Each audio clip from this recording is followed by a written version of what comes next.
अस्सलाम वालेकुम स्टूडेंट्स, कैसे हैं आप लोग। उम्मीद है आप सब खैरियत से होंगे। आई एम सईदा कामना नदीम।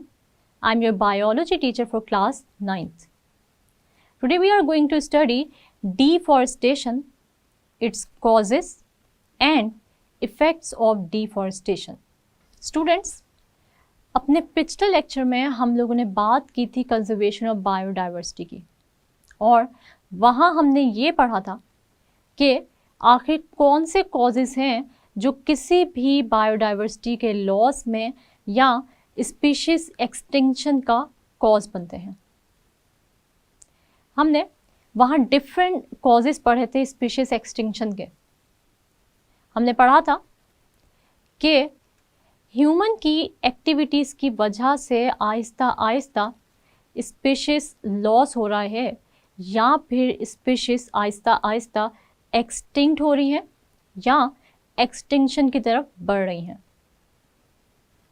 उन कॉजेज़ में हमने पढ़ा था हंटिंग के बारे में, हैबिटेट लॉस के बारे में, और हमने ये भी पढ़ा था कि बहुत सारी स्पीशीज़ किसी भी इकोसिस्टम में जब इंट्रोड्यूस की जाती हैं या ऐड होती हैं तो वो बाकी स्पीशीज़ की एक्सटिंक्शन या उन स्पीशीज़ के नुकसान का बाइस बनती है। साथ ही साथ हमने एक और कॉज जो पढ़ा था वो था डिफॉरेस्टेशन का, मतलब आहिस्ता आहिस्ता दरख्त काटे जा रहे हैं या जंगलात में कमी वाक़या हो रही है, और ये भी एक कॉज है हैबिटेट लॉस का, और अल्टीमेटली किसी भी स्पीशीज़ की एक्सटिंक्शन का ये सबब बन रहे हैं।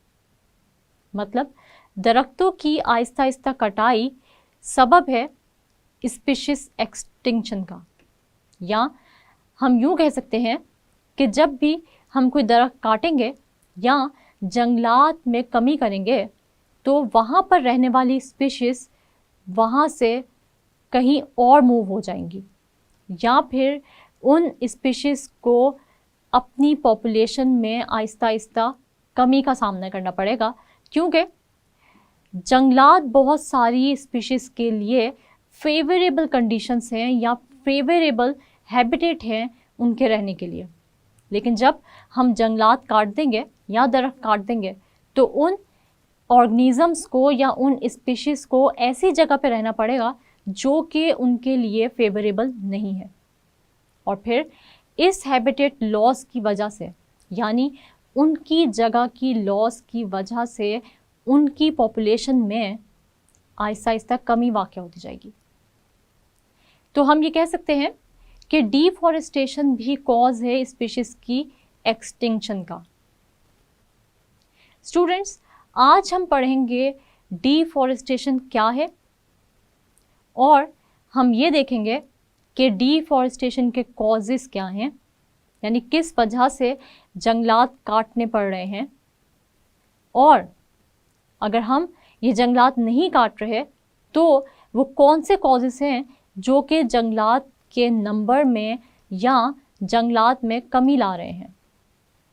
और फिर हम ये भी देखेंगे कि डिफॉरेस्टेशन के इफ़ेक्ट्स क्या होते हैं, मतलब हमारी लाइफ पर या हमारे इकोसिस्टम पर या दूसरी स्पीशीज़ की लाइफ पर डिफॉरेस्टेशन क्या इफ़ेक्ट्स डाल रही है।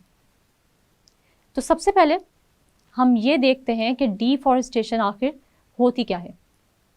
डिफॉरेस्टेशन का मतलब है कटिंग डाउन ऑफ फॉरेस्ट, या फिर किसी भी जगह के जंगलात में कमी। और हम डिफॉरेस्टेशन को किस तरह डिफाइन कर सकते हैं। Deforestation means cutting down of trees for the conversion of forest land to non forest land, मतलब ऐसी जगह जहाँ पर जंगलात थे हमने अब वहाँ के दरख्त काट दिए और वो फॉरेस्ट लैंड जो था अब वो नॉन फॉरेस्ट लैंड में कन्वर्ट हो गया। हम ये देखते हैं कि डिफॉरेस्टेशन का अगर सबसे बड़ा कॉज देखें तो वो ह्यूमन बीइंग्स हैं, मतलब ह्यूमन बीइंग्स अपने फ़ायदे के लिए दरख्त काट रहे हैं। आहिस्ता आहिस्ता जैसे जैसे वक्त गुजर रहा है वैसे वैसे पैसे की बहुत ज़्यादा इम्पोर्टेंस बढ़ती जा रही है। पैसा कमाने के लिए लोग अपने ज़राए आमदनी बढ़ाते हैं और उन ज़राए आमदनी को बढ़ाने के लिए उनको डिफरेंट रिसोर्सेज पैदा करने पड़ते हैं। कुछ लोग एग्रीकल्चर की फील्ड की तरफ चले जाते हैं, कुछ लोग अगर वो बहुत ऑलरेडी पैसे वाले हैं तो वो अपनी इंडस्ट्रीज लगाते हैं, या हम ये भी देखते हैं कि कुछ लोग अपने घर बनाते हैं जिनको किराए पे दे देते हैं, या फिर हम ये देखते हैं कि नई नई किस्म की फसलें उगाकर वो उन फसलों को या उन क्रॉप्स को एक्सपोर्ट करते हैं या मार्केट में बेचते हैं, जिससे वो पैसा कमाते हैं। अगर हम ये देखें कि अर्थ का कितना हिस्सा जंगलात से कवर है, तो तकरीबन अर्थ का 31% हिस्सा ऐसा है जो कि जंगलात से कवर है। तो हम ये देखते हैं कि जैसे जैसे ह्यूमन की पॉपुलेशन में इजाफा हो रहा है वैसे वैसे इन जंगलात में कमी आती जा रही है, क्योंकि ह्यूमन बींग्स अपनी पॉपुलेशन को फ़ायदा पहुंचाने के लिए आहिस्ता आहिस्ता जंगलात की कटाई कर रहे हैं और इस डिफॉरेस्टेशन की वजह से ही हमारे एनवायरनमेंट को बहुत ज़्यादा नुकसान हो रहा है। हम अपने सोर्स ऑफ इनकम बढ़ाने के लिए या हम अपनी लाइफ को इजी बनाने के लिए जंगलात की कटाई कर रहे हैं। जैसे कि अगर ह्यूमन बीइंग्स को रहने के लिए जगह चाहिए, घर बनाना है, उनको कोई नई इंडस्ट्री लगानी है, स्कूल बनाना है, या फिर किसी भी जगह को खेती बाड़ी के लिए इस्तेमाल करना है, तो उनको ये जंगलात काटने पड़ते हैं। हम ये देखते हैं कि तकरीबन हमारे जंगलात की 48% लकड़ी सिर्फ और सिर्फ हमें फ्यूल प्रोवाइड करने के लिए इस्तेमाल हो जाती है। मतलब ये लकड़ी आग जलाने के काम आती है, जो कि हमें हीट या कुकिंग पर्पसेस के लिए चाहिए, यानी ये लकड़ी एज वुड फ्यूल यूज़ हो जाती है। फिर अगर हम ये देखें कि फार्मिंग के लिए कितने % जंगलात की कटाई होती है, तो फार्मिंग के लिए तकरीबन 5% जंगलात की कटाई करनी पड़ती है।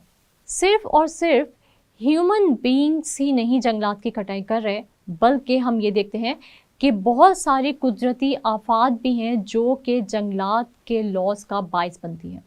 लेकिन ये कुदरती आफात जिनमें फ्लडिंग वगैरह है, इसमें हम देखते हैं कि कहीं ना कहीं ह्यूमन बीइंग्स का ही हाथ है, क्योंकि ह्यूमन बीइंग्स की पॉपुलेशन बढ़ने से पोल्यूशन में आहिस्ता आहिस्ता इजाफा होता जा रहा है।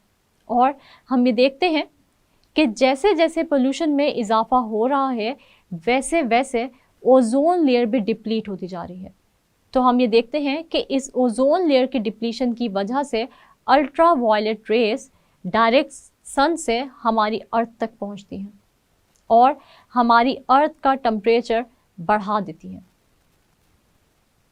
साथ ही साथ ह्यूमन पॉपुलेशन के बढ़ने की वजह से व्हीकल्स में इंडस्ट्रियलाइजेशन में इजाफा हो रहा है और हमारे इर्द गिर्द डिफरेंट डेंजरस गैसेस की तादाद बढ़ती जा रही है, जिसकी वजह से हम देखते हैं कि कार्बन डाइऑक्साइड, कार्बन मोनोऑक्साइड जैसी गैसेस में भी इजाफा हो रहा है और हमारे एनवायरनमेंट या हमारी अर्थ का टेम्परेचर बढ़ता जा रहा है।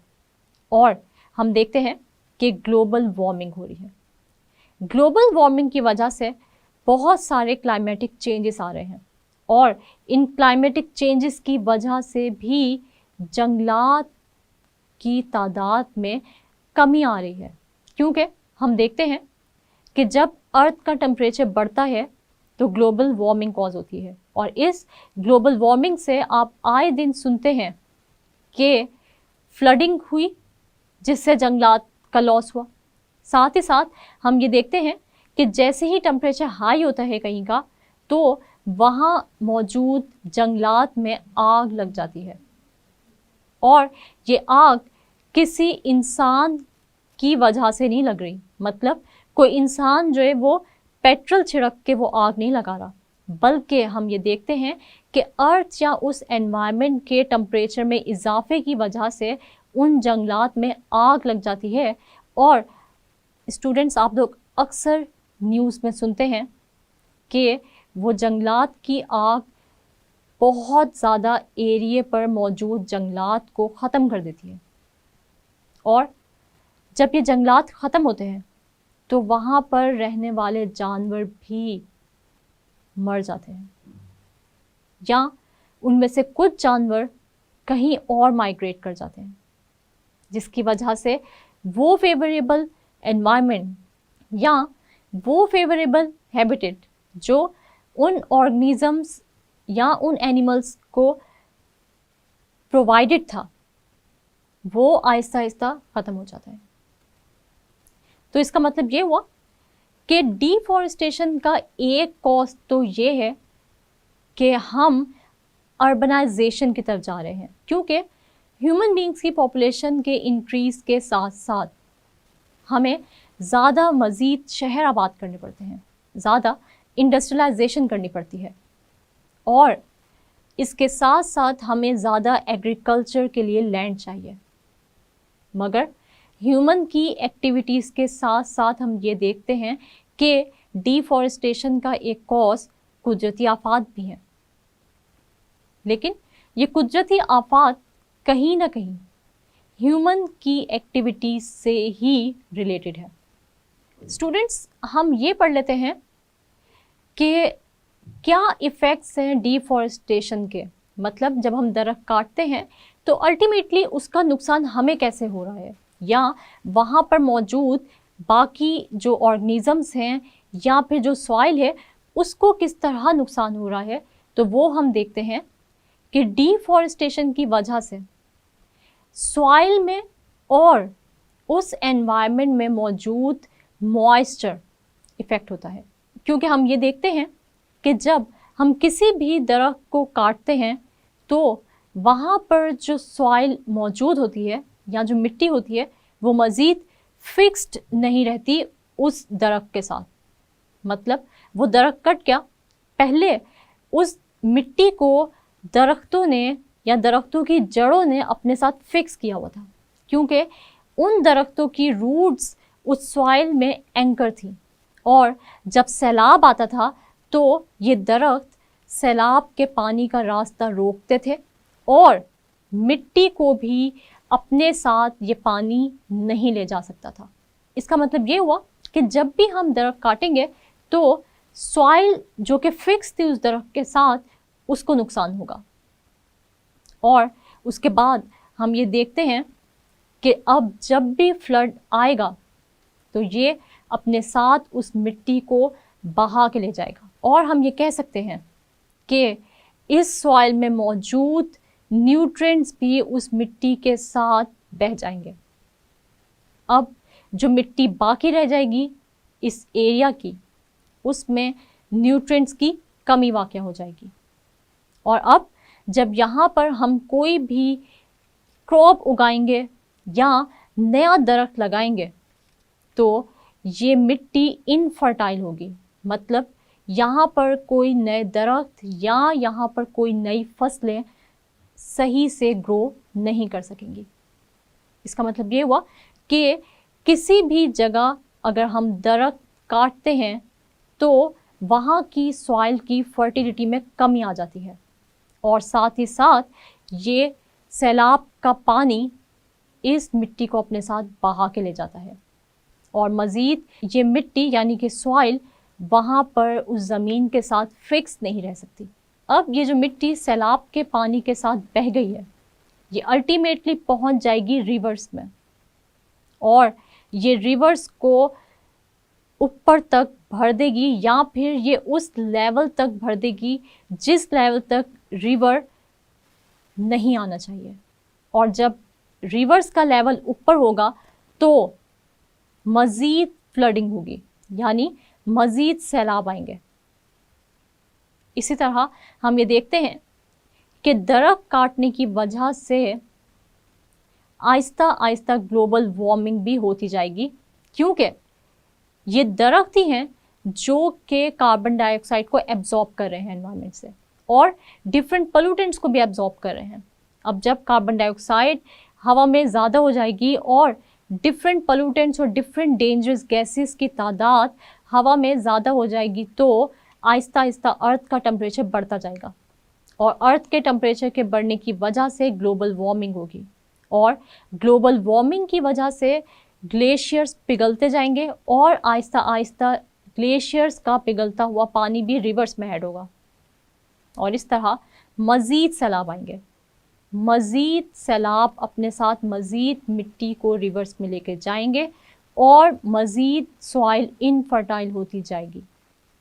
इसका अल्टीमेट नुकसान एक तो ये है कि जब भी कहीं पर भी फ्लडिंग होती है यानी सैलाब आता है तो वहाँ पर वो अपने साथ बहुत सारे घरों को भी तोड़ता हुआ, डिस्ट्रक्ट करता हुआ, बहाता हुआ ले जाता है और अपने साथ न्यूट्रिएंट्स भी ले जाता है और साथ ही साथ जो मिट्टी जाती है वो भी रिवर्स में उनके लेवल को इंक्रीज करती है और मज़ीद सैलाब का बायस बनती है। इसका मतलब ये हुआ कि किसी भी इकोसिस्टम को स्टेबल रखने के लिए दरख्तों का होना कितना ज़रूरी है। इसके अलावा हम ये देखते हैं कि अब जो पानी मिट्टी के साथ रिवर्स में एंटर हुआ है वो अल्टीमेटली डैम्स में जाएगा और डैम्स में जाकर वो मिट्टी वहाँ पर सेटल डाउन होगी, जिसकी वजह से हम ये देखते हैं कि डैम्स की water storing capacity Aahista Aahista कम होती जाएगी। यानी जो डैम्स की वाटर स्टोरेज कैपेसिटी थी वो कम हो गई। अब हम ये देखेंगे कि डैम्स में जो पानी स्टोर होना था बिजली की प्रोडक्शन के लिए, अब वो कम और मिट्टी और सिल्ट ज़्यादा होगी, जिसकी वजह से डैम्स की चॉकिंग हो जाएगी यानी डैम्स की ब्लॉकेज हो जाएगी। अब हम ये देखते हैं कि डिफॉरेस्टेशन से एनवायरनमेंट पे क्या इफ़ेक्ट हुआ, सॉइल पे क्या इफ़ेक्ट हुआ, डैम्स पे क्या इफ़ेक्ट हुआ, रिवर्स पे क्या इफ़ेक्ट हुआ। इसके साथ साथ हम ये देखते हैं कि जब दरख्त हम कम करते जाएंगे वैसे ही वैसे रेट ऑफ ट्रांसपायरेशन भी कम होगा। यानी हम ये देखते हैं कि ट्रांसपायरेशन क्या होती है। Transpiration is the loss of water in the form of vapours from the surface of plants. यानी जो पानी दरख्त अपने अंदर स्टोर करते हैं वो अपने लीव्स के थ्रू यानी स्टोमेटा के थ्रू रिलीज़ करते हैं एनवायरनमेंट में, और ये एनवायरनमेंट से जब पानी वेपर्स की फॉर्म में ऊपर जाता है तो ये क्लाउड्स बनाता है और क्लाउड्स जब बनते हैं तो बारिश होती है, और जब दरख्त ही आहिस्ता आहिस्ता कम होते जाएंगे तो बारिशों में भी कमी वाक़ई होगी और आहिस्ता आहिस्ता लैंड्स ड्राई होते जाएंगे, जिसकी वजह से डिज़र्टिफिकेशन होगी। मतलब आहिस्ता आहिस्ता ये लैंड्स ड्राई होंगे और डेजर्ट की तरफ चले जाएंगे, क्योंकि हमने देखा कि डिफॉरेस्टेशन से मिट्टी इनफर्टाइल भी हो गई और ये लैंड्स जो कि कभी बहुत ज़्यादा ग्रीन होते थे अब ये डेजर्ट लैंड्स में कन्वर्ट हो गए। इस तरह हम ये देखते हैं कि डिफॉरेस्टेशन से लैंड तो डैमेज हुआ ही, साथ ही साथ वहाँ पर रहने वाले ऑर्गेनिजम्स, बहुत सारे बर्ड्स, बहुत सारे एनिमल्स का हैबिटेट लॉस भी हुआ और ये एनिमल्स और बर्ड्स मजबूर हो गए कि ये माइग्रेट कर जाएं उस एरिया से किसी और एरिया में जो कि इनका फेवरेबल हैबिटेट नहीं है। स्टूडेंट्स, हम ये देखते हैं कि तकरीबन 3 बिलियन लोग ऐसे हैं जो कि अपनी कुकिंग और हीटिंग पर्पस के लिए दरख्त काटते हैं और वुड का इस्तेमाल करते हैं। स्टूडेंट्स, हमें चाहिए कि अगर हम इन सब डेंजरस इफ़ेक्ट से बचना चाहते हैं, यानी इनफर्टाइल सॉइल जिसका अल्टीमेट जो नुकसान है वो एग्रीकल्चर पे होगा, यानी फूड शॉर्टेज हो जाएगी। जब कोई भी सॉइल इनफर्टाइल हो जाएगी तो वहाँ पर एग्रीकल्चर या फिर क्रॉप्स उगाना बहुत ही मुश्किल हो जाएगा और अल्टीमेटली फूड की कमी वाक़या हो जाएगी। इसी तरह अगर हम फ्लडिंग से बचना चाहते हैं या हम डेजर्टिफिकेशन या हम कम बारिशों से बचना चाहते हैं तो हमें चाहिए कि हम अपने इर्द गिर्द प्लांट्स लगाएं, दरख्त उगाएं और अपने एनवायरनमेंट को साफ रखने के लिए अपने एनवायरनमेंट को ग्रीन बनाएं। तो आपने इस बात का बहुत ज़्यादा ख्याल रखना है कि कहीं हम अपने फ़ायदे के लिए डिफॉरेस्टेशन तो नहीं कर रहे। और जहाँ पर भी आप दरख्त कटता हुआ देखें तो आप ऐसे लोगों को समझाएं कि ये दरख्त कितने ज़्यादा इम्पॉर्टेंट है और ये दरख्त ना हो तो हमारा इकोसिस्टम डिस्ट्रक्ट हो जाएगा और ये मज़ीद स्टेबल नहीं रह सकता और ये मज़ीद हमारी लाइफ के लिए फेवरेबल एनवायरनमेंट नहीं क्रिएट करेगा, बल्कि ये हमारे एनवायरनमेंट को अल्टीमेटली डिस्ट्रक्ट कर देगा, जिसकी वजह से ज़मीन पे हमारा रहना बहुत ही मुश्किल हो जाएगा। जी स्टूडेंट्स, तो अब मैं यहाँ आप लोगों से ले लेती हूँ छोटा सा क्विज, जिससे मुझे ये पता चलेगा कि आज का लेक्चर आप लोगों को कितने % समझ आया है। तो हमारा जो सबसे पहला क्वेश्चन है वो क्या है, व्हाट इज़ डिफॉरेस्टेशन। तो स्टूडेंट्स, अगर आप लोगों को याद हो तो मैंने आप लोगों को सबसे पहले डिफॉरेस्टेशन की डेफिनेशन एक्सप्लेन की थी और डेफिनेशन बताई थी कि आपने जो है वो डिफॉरेस्टेशन की डेफिनेशन किस तरह लिखनी है। तो यहाँ पर भी उन्होंने डेफिनेशन ही पूछी है कि डिफॉरेस्टेशन क्या होती है। तो जैसे हमें पता है, deforestation means cutting down of trees for the conversion of a forest to non forest land. यानी इसका मतलब ये हुआ दरख्त की कटाई या दरख्त काटना जिससे कि forest land non forest land में कन्वर्ट हो जाता है। और इस तरह होता क्या है कि जिस एरिया पे पहले आपको दरख्त नज़र आते हैं, फिर दरख्त जब कट जाते हैं तो वो एरिया जो है आपको खाली नज़र आता है और वहाँ पर आपको मज़ीद कोई दरख्त नज़र नहीं आता। इसके बाद स्टूडेंट्स, हमारे पास जो नेक्स्ट क्वेश्चन है वो क्या है, write down causes of deforestation. आपने ये बताना है कि डिफॉरेस्टेशन जो है वो किस किस वजह से जो है वो आज हो रही है। जी स्टूडेंट्स, तो हम देखते हैं कि डिफॉरेस्टेशन के क्या कॉजेज है। Sometimes there is slow forest degradation and sometimes sudden and catastrophic clear cutting for urban development. Deforestation can be the result of deliberate removal of forest for wood, agriculture or urban development. तो student, जैसे मैंने आप लोगों को बताया था कि कभी कभी तो हम देखते हैं कि आहिस्ता आहिस्ता फॉरेस्ट जो है वो क्या होते हैं, वो डिग्रेड होना शुरू हो जाते हैं। और कभी कभी ऐसा होता है कि कोई भी कुदरती आफत होती है जिसकी वजह से जो है वो दरख्त जो है वो गिर जाते हैं, जैसे कोई आंधी तूफान है, ज़लज़ले हैं, या इस तरह की कोई भी जो है वो क्या हो गई है, कोई भी कुदरती आफत आ गई है, तो उससे भी दरख्त जो है वो क्या हो जाते हैं, उखड़ जाते हैं ज़मीन से, ठीक है, या ख़त्म हो जाते हैं। और कभी कभी ऐसा भी होता है कि हम अपनी मर्ज़ी से, यानी कि हम इंटेंशनली जो है वो दरख्त की कटाई करते हैं ताकि हम वहाँ पर शहर आबाद कर सकें, वहाँ पर घर बना सकें, वहाँ पर अपना जो है वो एग्रीकल्चरल लैंड डेवलप कर सकें, वहाँ पर कोई इंडस्ट्री लगा सकें।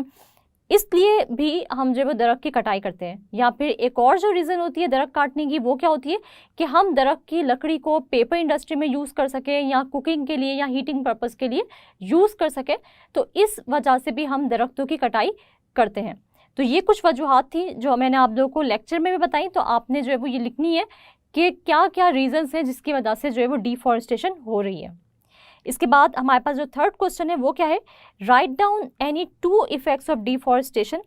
तो स्टूडेंट्स, वैसे तो बहुत सारे इफ़ेक्ट्स हैं, लेकिन अगर ये शॉर्ट में आते हैं इफ़ेक्ट्स तो आपको किस तरीके से पूछे जा सकते हैं कि कोई से 2 इफ़ेक्ट्स आपने बताने हैं डिफॉरेस्टेशन के, यानी जो हम दरख्त काटते हैं उनके कोई से 2 असरात बताने हैं कि क्या जो है वो हमारी एनवायरनमेंट पे या हम पे या जो है वो इस अर्थ पे जो है वो क्या इफ़ेक्ट पड़ता है डिफॉरेस्टेशन का। तो स्टूडेंट्स, हम देखते हैं इसका क्या आंसर होगा। Deforestation affects the amount of water in soil and moisture in atmosphere. और दूसरा जो आप लिख सकते हैं वो ये लिख सकते हैं कि heavy rainfall washes soil into rivers, essential nutrients are washed out of soil. तो हम ये देखते हैं कि दरख्त ना होने की वजह से जो आपके एनवायरनमेंट में मॉइस्चर होते हैं वो भी मेंटेन नहीं रहता। इसके अलावा हम ये देखते हैं कि जब भी बारिशें होती हैं या सैलाब आता है तो वो अपने साथ मिट्टी बहा कर ले जाते हैं, और इससे नुकसान क्या होता है कि वो मिट्टी जो पानी के साथ बह जाती है वो अपने साथ न्यूट्रिएंट्स भी ले जाती है, जिसकी वजह से सॉइल जो होती है वो इनफर्टाइल हो जाती है, यानी कि आपकी जो ज़मीन होगी वो बंजर हो जाएगी, क्योंकि जितने भी न्यूट्रिएंट्स हैं वो तो पानी के साथ बह गए और वो कहाँ पे चले गए, वो डैम्स में या रिवर्स में चले गए और वो अब मज़ीद उस मिट्टी में नहीं रहे, जिसकी वजह से हम ये देखते हैं कि प्लांट की ग्रोथ बहुत ज़्यादा मुतासिर होती है। इसके बाद स्टूडेंट्स, आपको लॉन्ग क्वेश्चन भी जो है वो इस लेक्चर से आ सकता है, इस टॉपिक से, जो कि आज हमने पढ़ा डिफॉरेस्टेशन का। तो लॉन्ग क्वेश्चन आपको कैसे पूछा जा सकता है? Define deforestation, write down its causes and effects. तो आपने सबसे पहले करना क्या है, आप इसका आंसर कैसे लिखेंगे कि सबसे पहले आपने जो है वो डेफिनेशन लिखनी है डिफॉरेस्टेशन की, इसके बाद आपने हेडिंग देनी है कॉजेज़ की, और आपने पॉइंट्स में जो है वो इसके कॉजेज़ लिखने हैं। इसके बाद फिर आपके पास हेडिंग आ जाएगी इफ़ेक्ट्स ऑफ डिफॉरेस्टेशन की, और आपने जितने भी इफ़ेक्ट्स पढ़े हैं वो भी आपने जो है वो क्या करना है, एरोस लगाकर या फिर पॉइंट्स की फॉर्म में आपने क्या करना है, इन इफ़ेक्ट्स को बारी बारी एक्सप्लेन करना है। तो स्टूडेंट्स, आज के क्विज में जो मैंने आप लोगों को क्वेश्चंस बताए, शॉर्ट और लॉन्ग, ये वो क्वेश्चंस हैं जो कि आपके लिए एग्जाम पॉइंट ऑफ व्यू से बहुत ही इंपॉर्टेंट है। आपने इन क्वेश्चंस की रिटन प्रैक्टिस करनी है, और इस तरह आपको फ़ायदा क्या होगा कि आपके एग्ज़ाम की प्रेपरेशन हो जाएगी। स्टूडेंट्स, आज हमने डिस्कस किया डिफॉरेस्टेशन को, साथ साथ हमने देखे इसके कॉजेस और इफ़ेक्ट्स। मतलब कि डिफॉरेस्टेशन क्या है, हमने ये देखा।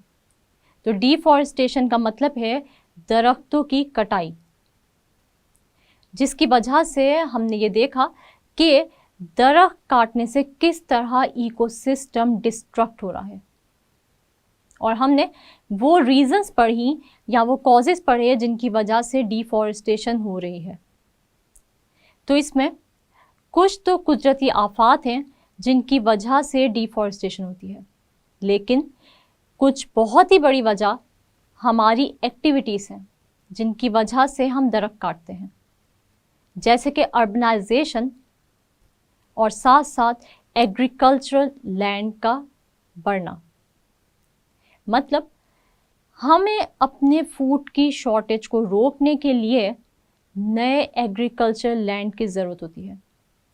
हमें क्रॉप्स लगाने पड़ते हैं जिसकी वजह से हम दरख्तों को काट देते हैं। साथ ही साथ हमें अपने रहने के लिए घरों की ज़रूरत होती है, नई इंडस्ट्रीज़ लगाने की ज़रूरत होती है, अपने आप को फैसिलिटेट करने के लिए नए स्कूल, कॉलेजेस, हॉस्पिटल्स की ज़रूरत होती है, जिसकी वजह से हम अपनी जगह बनाने के लिए दरख्तों को काट देते हैं और दूसरे ऑर्गेनिजम्स या दूसरी स्पीशीज़ का नुकसान करते हैं और उनकी रहने की जगह यानी हैबिटेट लॉस का बायस बनते हैं। स्टूडेंट्स, हमने देखा कि जितने दरख्तों में हम कमी वाक़या लाएंगे उतनी ही बारिशें कम होंगी, उतनी ही ग्लोबल वार्मिंग होगी, और ग्लेशियर्स के पिघलने से उतने ही सैलाब आएंगे, उतनी ही सॉइल बहकर रिवर्स में जाएगी और डैम्स की स्टोरेज कैपेसिटी कम होती जाएगी। अब वहाँ पर यानी डैम्स में आपको पानी कम और मिट्टी ज़्यादा नज़र आएगी, जिसकी वजह से हम देखते हैं कि वाटर पोल्यूशन भी होगी, और हम ये भी देखते हैं कि रिवर्स का लेवल बढ़ने से फ्लडिंग भी होगी। इसके अलावा और बहुत सारे हमने इफ़ेक्ट्स देखे जिसकी वजह सिर्फ और सिर्फ डिफॉरेस्टेशन है। तो अपने एनवायरनमेंट को इन सब इफ़ेक्ट्स यानी इन सब खतरनाक इफ़ेक्ट से बचाएं और दरख्त लगाएं। उम्मीद है आप लोगों को आज का लेक्चर बहुत ही इंटरेस्टिंग लगा होगा, क्योंकि ये ऐसा लेक्चर था जो कि आपकी एनवायरनमेंट की स्टेबिलिटी के लिए बहुत ज़्यादा इम्पोर्टेंट है। अगर आप अपना फ़ायदा करना चाहते हैं और अपनी आने वाली जनरेशन्स का फ़ायदा करना चाहते हैं तो अपनी एनवायरनमेंट को ग्रीन रखें, अपने इर्द गिर्द पोल्यूशन को कम करें। जब हम दरख्त लगाएंगे तो ऑटोमेटिकली ये दरख्त बहुत सारे पोल्यूटेंट्स को एब्जॉर्ब कर लेंगे। तो ज़्यादा से ज़्यादा दरख्त लगाएं। नेक्स्ट लेक्चर तक के लिए अपना बहुत सारा ख्याल रखें और मुझे दुआओं में याद रखें। तब तक के लिए अल्लाह हाफ़िज़।